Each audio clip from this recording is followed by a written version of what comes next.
که ته هم پردیس کې نو دا خبره یاد ساته، ته یوازې د پیسو لپاره نه یې، ته هم یو انسان یې. السلام علیکم، زه یم ستاسو ورور عمران او تاسو ګورئ د زړه قصې. په یو کلي کې یو ځوان اوسېدلو چې نوم یې ساجد و. کور کې مشکلات و، قرضې وې. پلار ورته ویل زویه سعودي عرب ته لاړ شه، ژوند به بدل شي.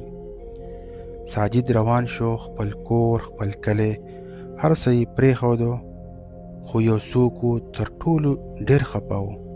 هغه و د هغه مېرمنه شازیه. هغې ورته ویل ته لاړ شه، زه به دلته هر څه برداشت کړم، خو ته ځان مه خرابوه. سعودي عرب ته چې ورسېدو، کار نشته، پیسې نشته، قرضې په سر وي. کپیل یوازې وعدې کولې.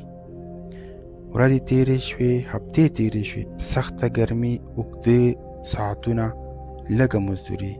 کله به یې مزدوري هم ونیوله. ساجد به ویل قسم په خدای دلته داسې ښکاري لکه د قیامت ورځ.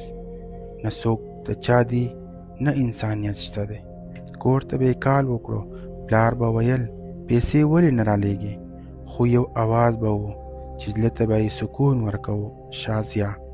هغې به ویل پیسې مهمې نه دي، ته سلامت راشه. ورځې تېرې شوې. یو ورځ ساجد ډېر بیمار شو، کار بند شو.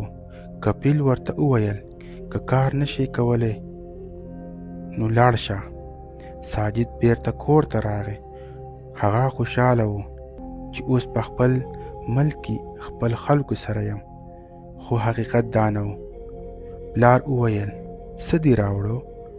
ورونو ترې لاس واخیستو، ټول بدل شو. خو یو څوک و چې لاس یې ورکړو، شازیه.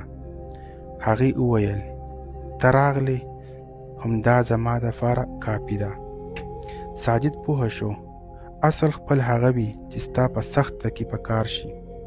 که ته هم پردیس کې نو دا خبره یاد ساته، ته یوازې د پیسو لپاره نه یې، ته هم یو انسان یې. او رښتیا مینه په ریال نه وي، بلکې وفاداري مهمه ده. والسلام.